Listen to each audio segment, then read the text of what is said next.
नीतीश 2015 के बिहार विधानसभा में प्रयोग में लाया गया यह नारा हालांकि नीतीश कुमार के लिए बहुत लकी साबित हुआ और इसी तर्ज पर होने जा रहे बिहार विधानसभा चुनाव के लिए पार्टी ने एक नया नारा तैयार किया है और वह इस प्रकार है, बिहार के विकास में मैं छोटा सा भागीदार हूँ। हाँ, मैं नीतीश कुमार हूँ।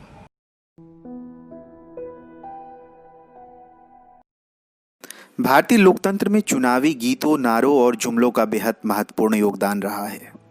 चुनावी जुमलों की चाशनी लोकतांत्रिक राजनीति के पकवान को गाढ़ा और स्वादिष्ट बनाती है। शहर, कस्बों, गांव देहातों, गली मोहल्लों में बजने वाले चुनावी गीत, संगीत और जुमले लोकतंत्र की जीवंतता को बनाए रखता है और इससे वोटर्स में एक नए तरह का उत्साह और जोश का संचार होता है। जी हाँ दोस्तों, चुनावनामा के इस खास एपिसोड में आपका स्वागत है। आज के एपिसोड में हम बात कर रहे हैं भारतीय चुनाव में प्रयोग किए गए जुमलों के बारे में, उसके महत्व के बारे में, उसकी तासीर के बारे में, उसके अतीत के बारे में और निश्चित तौर पर कोविड-19 के दौर में उसके भविष्य के बारे में भी। राजनीतिक जुमले पर हुए अकादमिक कार्यों को देखें तो इन जुमलों को प्रसिद्ध राजनीतिक वैज्ञानिक सुदीप्त कविराज अपनी पुस्तक इमेजिनरी इंस्टीट्यूशन ऑफ इंडिया में चुनावी भाषा या पॉलिटिकल लैंग्वेज कहते हैं। समाज वैज्ञानिक आशा सारंगी इन जुमलों को रिचुअल और पॉलिटिकल रेटोरिक कहती हैं।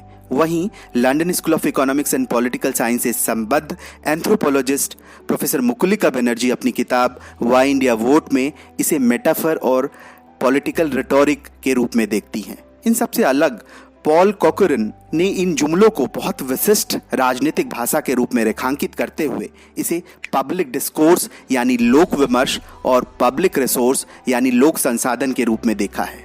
गौरतलब है कि सुदीप्त कविराज अपनी किताब में कहते हैं, जनसाधारण की राय जानने में किताबी भाषा के मुकाबले रोजमर्रा की भाषा कहीं ज़्यादा मुफीद होती है। इन दिनों राजनीति पर चर्चा आम बोलचाल की भाषा में ज़्यादा हो रही है। आलम यह है कि राजनीति के गूढ़ सवालों को भी व्यक्त करने के लिए स्थानीय भाषा में नई शब्दावलियां आ गई हैं। तो आइए अब देखते हैं किस तरह से हिंदुस्तानी लोकतांत्रिक राजनीति में इन जुमलों का प्रयोग होता रहा है। 1952, 56 और 62 के आम चुनाव में हालांकि जुमलों का प्रयोग बहुत कम देखा गया, क्योंकि आज़ादी के तुरंत बाद राजनीतिक व्यवस्था और पार्टी सिस्टम में कांग्रेस की हेजेमनी यानी प्राधान्य और विपक्षी दलों की सशक्त भूमिका का अभाव था। बावजूद इसके नेहरू को घेरने के लिए हिंदुस्तानी भोजपुरी पट्टी में जनता जनार्दन के बीच कब लइबो हमरी खबरिया हो जवाहर भैया जैसे जुमले खासे लोकप्रिय थे। इसी समय नेहरू ने अंतर्राष्ट्रीय स्तर पर देश का रुतबा बढ़ाने के उद्देश्य से हिंदी चीनी भाई भाई का भी नारा दिया। 1965 के खाद्य संकट से जूझ रहे भारत के तत्कालीन प्रधानमंत्री लाल बहादुर शास्त्री ने जय जवान जय किसान का नारा दिया, जिसे 1998 में प्रधानमंत्री वाजपेयी ने पोखरण विस्फोट के वक्त जय जवान जय किसान जय विज्ञान तक बढ़ाया। 1971 के इंदिरा गांधी के गरीबी हटाओ के जुमले को लोकतांत्रिक राजनीति में रुचि रखने वाला हर पाठक याद रखता है। श्रीमती गांधी के आपातकाल संबंधी निर्णय पर पूरा विपक्ष जनता पार्टी के नेतृत्व में एकजुट होकर इंदिरा हटाओ देश बचाओ के नारे गढ़ने से नहीं चूके। यही वह समय था जब कवि नागार्जुन ने इंदू जी क्या हुआ आपको, सत्ता के मद में भूल गई बाप को की रचना कर कर लोकतांत्रिक समाजवादी नेहरू के राह से पथभ्रष्ट हुई इंदिरा गांधी की आलोचना की। आपातकाल के वक्त इंदिरा गांधी के तानाशाही प्रवृत्ति से जनता को डरने की सलाह ना देते हुए जयप्रकाश नारायण ने डरो मत मैं अभी जिंदा हूं का नारा दिया। वही संपूर्ण क्रांति एक नारा है, भावी इतिहास हमारा है के साथ संपूर्ण क्रांति का बिगुल भी बजाया गया।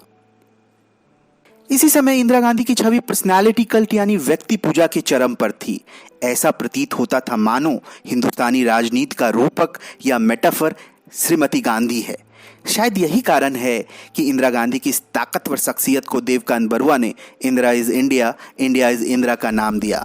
जनता पार्टी के विफल प्रयोग के बाद 1980 में हो रहे आम चुनाव से पहले इंदिरा गांधी का हाथ मजबूत करो, इंदिरा गांधी लाओ देश बचाओ का जुमला उछाला गया।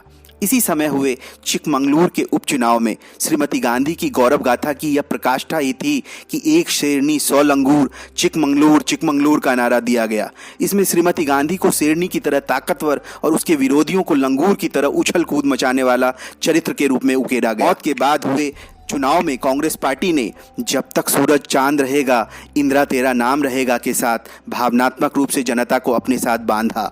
इस भावनात्मक अपील का प्रभाव इतना अधिक व्यापक पड़ा कि कांग्रेस पार्टी ने अब तक के संसदीय इतिहास में सबसे अधिक सीटें भी इस चुनाव में हासिल किया।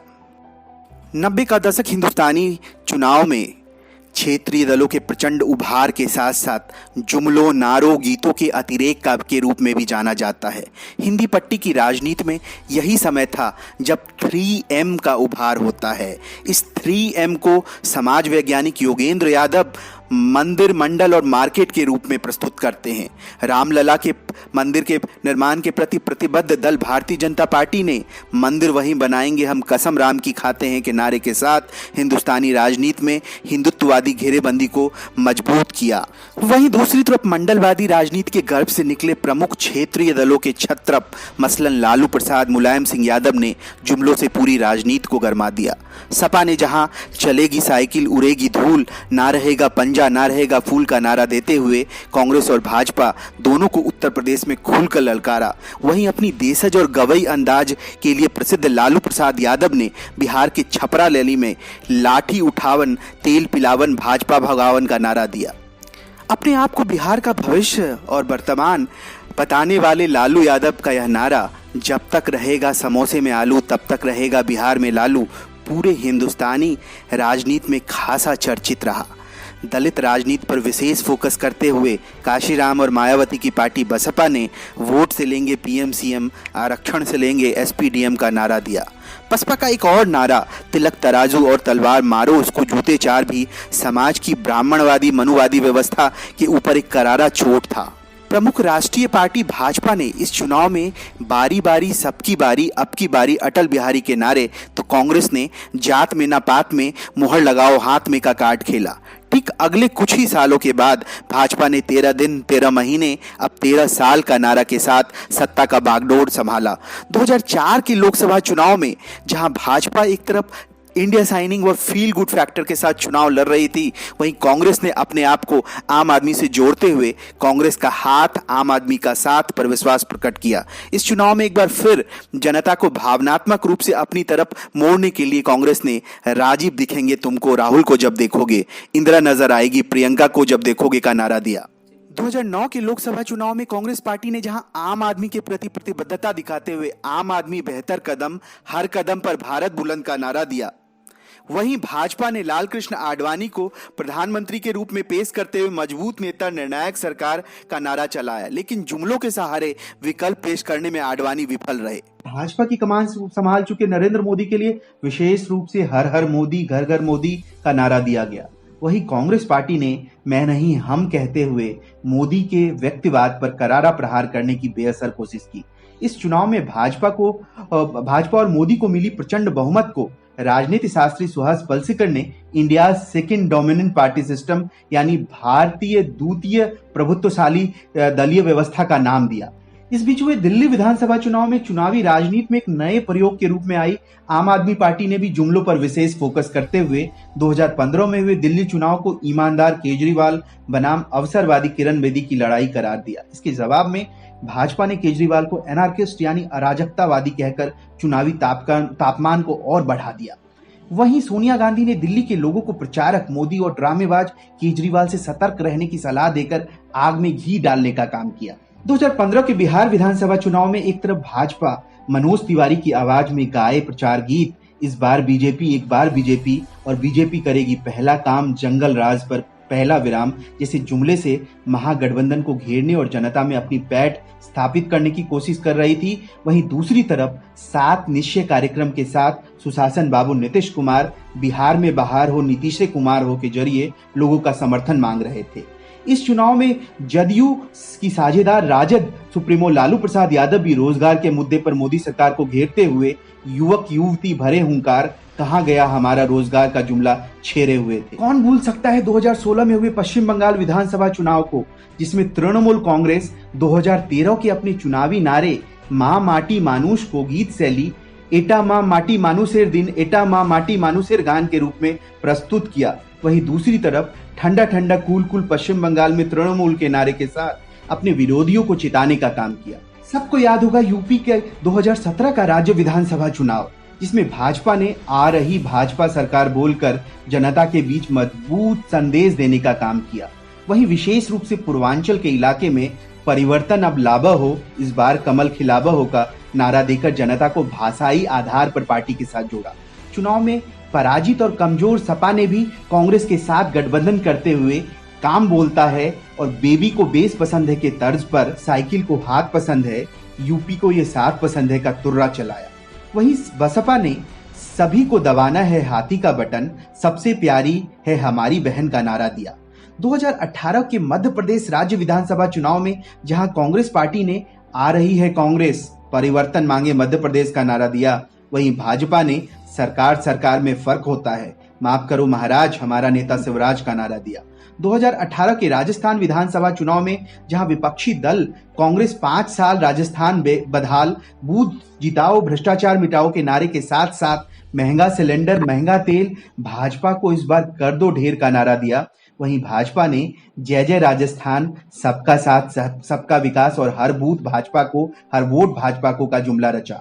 वहीं इन सबसे अलग राजस्थान का आम जनमानस भी ना तो कांग्रेस खिलाएगी ना बीजेपी खिलाएगी, हमें तो अपनी मेहनत से ही खानो है कहकर वोटर की ताकत का एहसास कराया। 2019 के लोकसभा चुनाव में भाजपा हर बार बीजेपी बार बार बीजेपी, मोदी है तो मुमकिन है और फिर एक बार मोदी सरकार के नारों के साथ बहुत आत्मविश्वास से लबरेज लग रही थी। वहीं दूसरी तरफ कमजोर और सुस्त कांग्रेस पार्टी अब मिलेगा न्याय के बेअसर नारों के साथ जनता के बीच थी। 2019 के अंतिम महीनों में हुए झारखंड विधानसभा चुनाव में भाजपा द्वारा घर घर मोदी के तर्ज पर आजमाया गया घर घर रघुवर का नारा जेएमएम यानी झारखंड मुक्ति मोर्चा के बदलो सरकार पाओ अधिकार के सामने फीका रहा। 2020 के दिल्ली विधानसभा चुनाव में जहां आम आदमी पार्टी ने अपने लोकप्रिय गीत अच्छे बीते 5 साल लगे रहो केजरीवाल को जनता की आवाज करार दिया, वहीं दूसरी तरफ बीजेपी देश में किया आप दिल्ली में करके दिखाएंगे और कांग्रेस पार्टी शीला दीक्षित वाली दिल्ली देने का वायदा कर रही थी। कुल मिलाकर जुमले हालांकि चुनावी मौसम के अलावा भी यदा कदा गढ़े जाते हैं, परंतु चुनावी समर इस प्रकार के जुमलों को रमाने जमाने में सबसे अधिक मुफीद होता है। निश्चित तौर पर केवल चुनावी जुमलों का जीत या हार में बहुत निर्णायक भूमिका नहीं होता, परंतु यह जुमले राजनीतिक स्पेस में एक कम्युनिकेटिव पब्लिक स्पेस यानी संचारित सार्वजनिक क्षेत्र का निर्माण तो करता ही है, जहां नेता और जनता जनार्दन मौखिक रूप से गीतों अलंकारों जुमलों के माध्यम से आपस में संचार करते हैं। कोविड-19 के दौर में बिहार विधानसभा चुनाव अक्टूबर-नवंबर के महीने में होने जा रहा है। क्या इन जुमलों का वास्तविक रस चुनाव में दिखेगा? वर्चुअल स्पेस में होने वाले चुनावी प्रचार और रैलियों में चुनावी जुमलों का पारंपरिक उत्साह और उमंग तो जरूर प्रभावित होगा। देखिए आगे होता है क्या।